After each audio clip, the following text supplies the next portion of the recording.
Going ahead with the task analysis, it is classified into the various steps so that the task can be performed with ease by the job incumbent.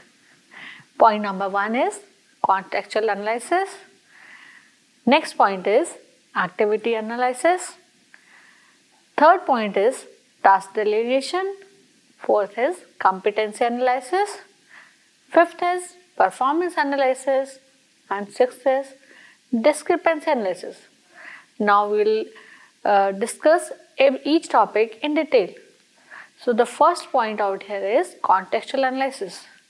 As the name suggests, it is in the context of the job, right? So we need to understand the mission, orientation, and goals of the organization of which a job is a part.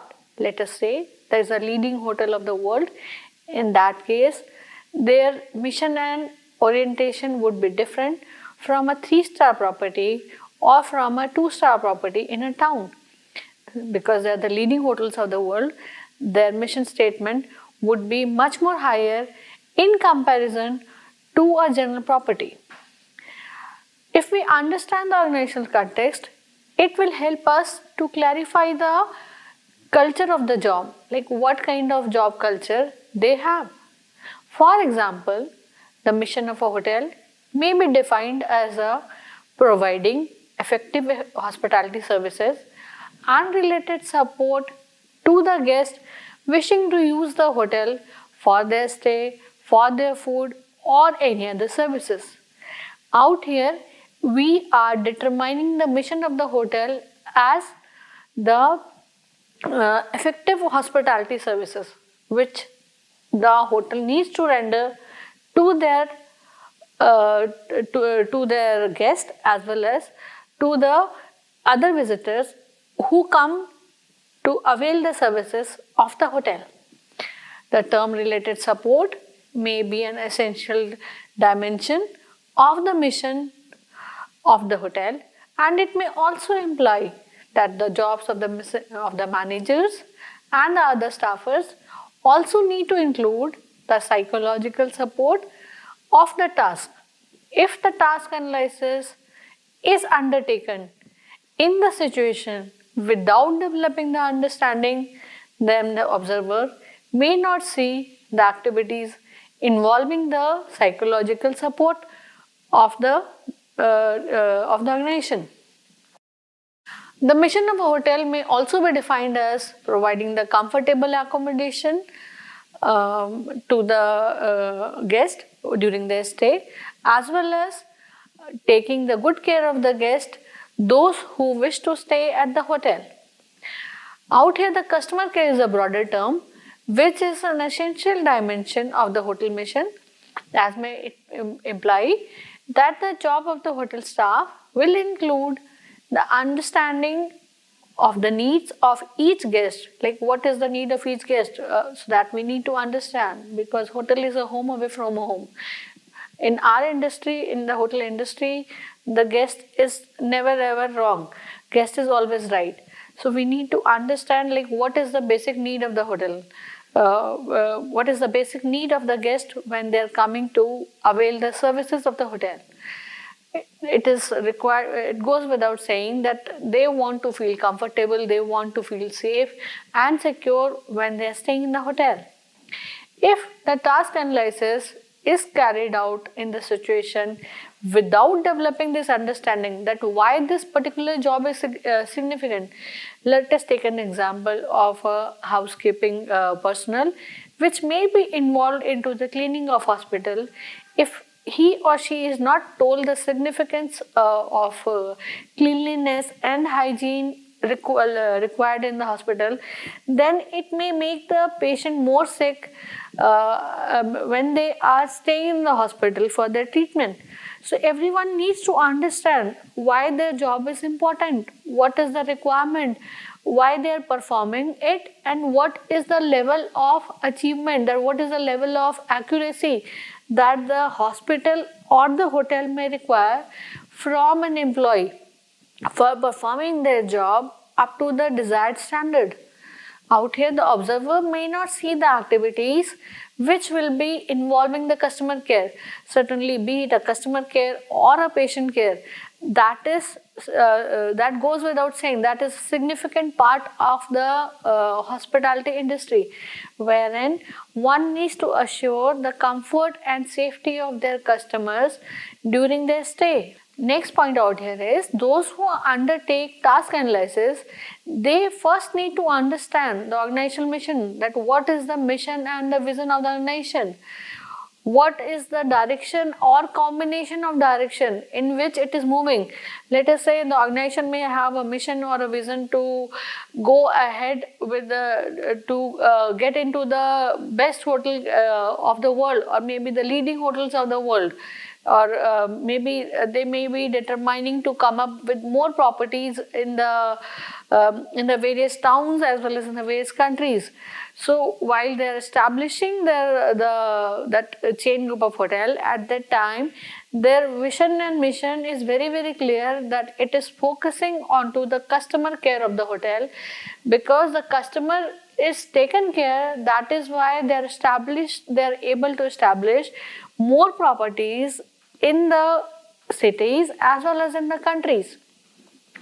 The mission out here include the element which is the definition of the organizational significant business, how it is marketed, how it is marketing its products or services, to whom it is marketing, and what are the intentions which is concerning the profitability, growth, liquidity, what are the values, what is it, how the employees are treated in the organization and the customers are treated in the organization, and what is the stature in its field. Sometimes an organization mission exists in the written and the published form, that is generally placed over the notice board or maybe placed in a public area, so that everyone can understand the significance of the organization and and their association with that particular organization with which they are employed with. Regardless of whether a formal mission statement exists or not, the people responsible for task analysis must summarize the mission in one sentence statement and must keep the statement handy throughout the process of task analysis, so that they can meet the requirement of the organization process or the organization culture. The organizational brand goal or objective may also be identified here. The goals may or may not be a part of the mission statement. A sample of employees may be asked to state the goals, and then these various statements may be compared with any goal statement that will exist with the informal documents. The exercise is helpful in form of testing, where the employee understands the organization has formally stated its goals and how they are associated with that goal, and whether the goals have changed over the period of time or are they the same, since they are initially stated in the document, how it was stated and how it is recorded in today's time, that one must need to look into. The last phase of contextual analysis is an optional one, but again it is important part, that is to identify the main task of the organization. Like what is the task of the organization? Is it dealing into the customer care, or is it offering the hospitality services? Is it catering to the food and beverage requirement, or is it is offering the best stay in the market? Again, the group of employees that may be asked to identify the task that pertains to each goal, as well as identify the jobs mainly responsible for these tasks. These employee statement can be compiled and discussed. Such an exercise is also valuable for analyzing the employee statement. What is the statement of the employee? What does the employee wants to do? Where does the employee want to see themselves after 5 years down the line? what is the objective of an employee when they are joining an organization. That is equally important. This kind of exercise is helpful in clarifying the goals and tasks, as well as increasing the employee commitment to them. When the employee is happy, they perform well. That goes without saying. So one has to keep the employees happy. The next use of task analysis is to analyze the activity, and the various activities needs to analyze. This is the second and the formal step. The successful completion of the step is dependent on the clear understanding of the qualities of an activity. An activity may have various characteristics. The first characteristics of an activity is that it is observable. One can observe that how the task is performed and how it should be performed. For example, planning is not regarded as an activity because one cannot see it, one cannot observe it, whatever goes into the phase of the planning, whereas performing the task may be observable. Out here, serving the guest with the food or the beverage is an observable activity, wherein one can observe whether it is served as per the desired standard or not. Point number 2 of activity analysis is that it is descriptive in nature. The behavior which may be concerned has to be capable of being stated specifically in terms that will describe rather than evaluate the task or interpret the task. Let us take an example. If a behavior on the part of a nurse is recorded as taking the patient temperature, this behavior will qualify as an activity because a nurse may be required to record the patient temperature daily when they are in the hospital for their treatment. At the same time, if the same behavior is recorded for making a diagnosis, the phrase would be an interpretation of what has occurred, whether the temperature has risen or the temperature is reduced over the period of time, and that will determine that the patient condition is improving or deteriorating, right? So, but this will not be determined as this will not be qualified as an activity. Because of that activity, we are able to get the resultant outcome. Point number 3 is it is objective. An activity, when it is observed by more than one person, it has to be capable of being recorded in written form in the same way by all the observers. This is not to say that all observers will record all activities in the same manner. If a task is delineated to 10 different persons, they all will perform the task in a different manner. Their activities may be different, their performance standard may be different. They will follow it in their how they have learned it over a period of time. Right. The next out here is all the observer should record the activity in the same manner. For that, they need to be trained.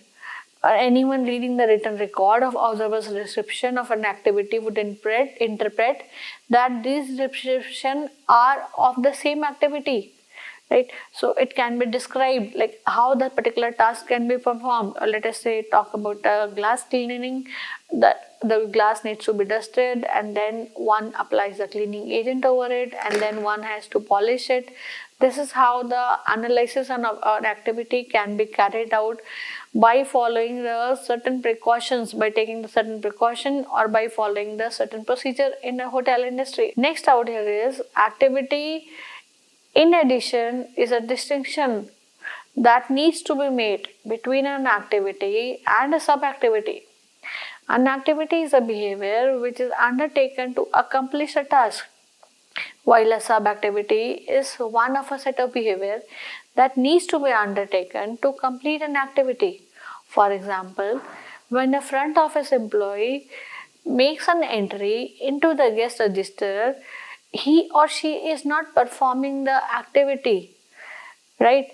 So because that may be the required work, that may be required that the employee must enter the guest record into the guest register from where they're arriving, from there to where they're departing, the guest name, the guest identity, as well as the time of arrival, time of departure. These things need to be recorded. Apart from that, what is the mode of the payment? Is it the bill to company? Is it via credit card? This all needs to be recorded in a guest register while taking the booking.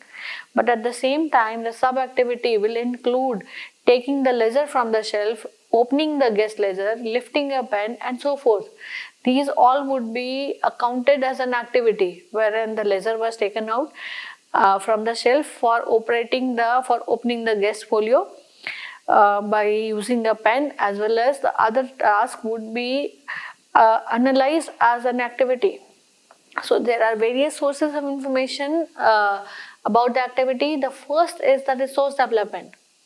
There are three main contributors of information for activity analysis. The first is the job incumbent, who is the person who has to perform the job.